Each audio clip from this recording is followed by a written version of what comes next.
Hey everyone, in this video, I'll show you how to deactivate Messenger account. Let's get started. First, you can't deactivate Messenger without also deactivating your Facebook account. Messenger is closely tied to Facebook. And here's how to deactivate Messenger. You need to deactivate using your Facebook app.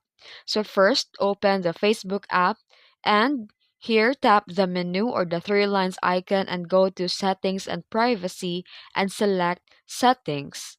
Scroll down and select Account Center and tap Personal Details, and here go to Account Ownership and Control.